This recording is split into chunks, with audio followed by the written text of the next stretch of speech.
बच्चों, आप सभी को मेरा प्यार भरा नमस्कार। आइए आज हम कोरल स्वर्णिम हिंदी व्याकरण भाग 6 का अध्ययन करते हैं। प्यारे बच्चों, आप सभी को मेरा प्यार भरा नमस्कार। आइए आज हम पाठ 6 यानी प्रत्यय का पठन पाठन करते हैं। तो यहाँ पर आप कुछ चित्र देख सकते हैं जिसमें एक सब्जी वाला है, बलवान है, गायक है, खिलाड़ी है, लुटेरा और झाड़ू। ऊपर लिखे शब्दों को ध्यान से पढ़िए। तो इसमें वाला, वान, अक, आड़ी, एरा, आड़ू शब्द जो हैं ये क्या है बच्चों? ये इन शब्दों को अर्थ प्रदान कर रहे हैं। तो ये शब्द ऐसे हैं, ये वो शब्दांश हैं जो शब्द के पीछे जुड़कर उसको उसके अर्थ में परिवर्तन ला देते हैं। ऐसे शब्दांशों को हम प्रत्यय कहते हैं। जो शब्दांश शब्दों के अंत में लगकर उसके अर्थ में परिवर्तन या विशेषता उत्पन्न कर दें उन्हें प्रत्यय कहा जाता है। जैसे पंकज, जलज आदि। जल और जल में आपने क्या जोड़ दिया? ज, तो क्या बन गया? जलज यानी के कमल। उसी प्रकार पंख, पंख का अर्थ होता है कीचड़, उसमें आपने ज का अर्थ होता है जन, तो कीचड़ में जन्म लेने वाला यानी के क्या बन जाएगा? कमल। प्रत्यय दो प्रकार के होते हैं, कृदंत प्रत्यय और तद्धित प्रत्यय। जो प्रत्यय धातुओं के अंत में लगते हैं वे कृत प्रत्यय कहलाते हैं। जैसे राखन और हार, तो राखन हार। घट और इया क्या बन जाएगा? घटिया। लिख और आवट क्या बन जाएंगे? लिखावट। हिंदी के कुछ कृत प्रत्ययों और उनके निर्मित शब्दों को देखिए। कृतवाचक कृदंत कौन से हैं? जिन प्रत्ययों से बने शब्द से कार्य करने वाले का बोध हो, जिससे हमें पता चले कि काम किसने किया है, उन्हें हम कृतवाचक कृदंत प्रत्यय कहते हैं। जैसे पढ़ना, इस सामान्य क्रिया में वाला लगाने से पढ़ने वाला शब्द बन जाता है। तो इससे हमें क्या पता चल रहा है कि कोई पढ़ रहा है, कर्ता का पता चल रहा है, जो काम कर रहा है उसका पता चल रहा है।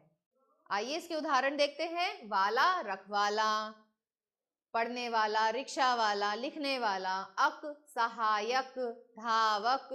आउ खाऊ, जड़ाऊ। एया रखेया। एरा लुटेरा। आकू लड़ाकू। आड़ी खिलाड़ी।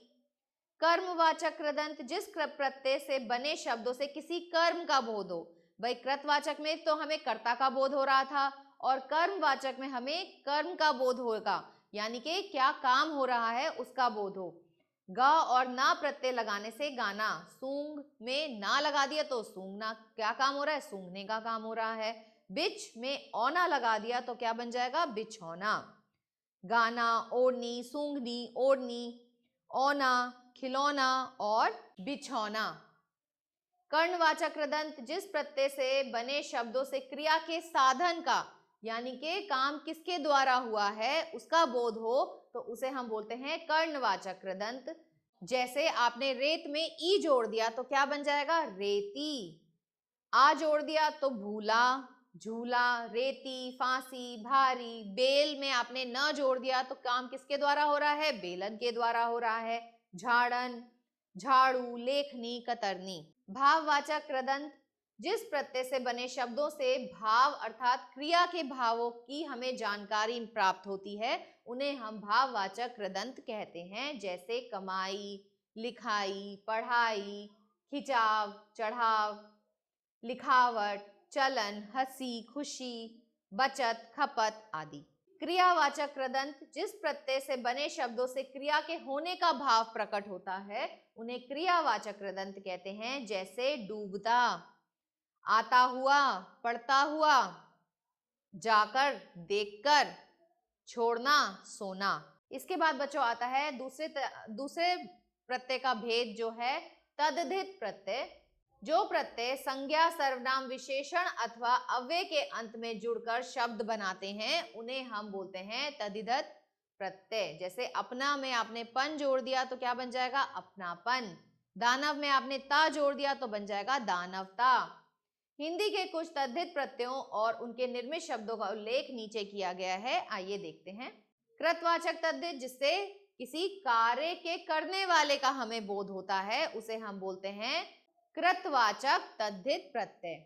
जैसे क जोड़ दिया तो बन जाएगा पाठक, लेखक। कार जोड़ दिया तो पत्रकार, चित्रकार। आ जोड़ दिया तो मछुआरा।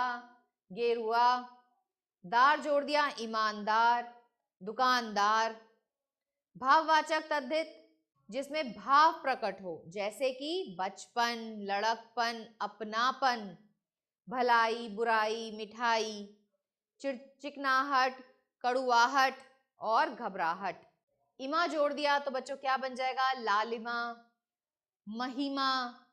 पा जोड़ दिया बुढ़ापा, मी जोड़ दिया या ई जोड़ दिया तो गर्मी, सर्दी, गरीबी, औती, बपौती, मनौती, फिरौती। संबंधवाचक तद्धित जिससे संबंध का बोध हो, जैसे कि ससुराल, ननिहाल, ममेरा, चचेरा। नैतिक, धार्मिक, आर्थिक। उनतावाचक तद्धित प्रत्यय कौन से हैं? जिसमें लघुता का बोध हो, मतलब छोटेपन का बोध हो, जैसे लुटिया, छुटिया, लंगोटी, पगड़ी, टुकड़ी।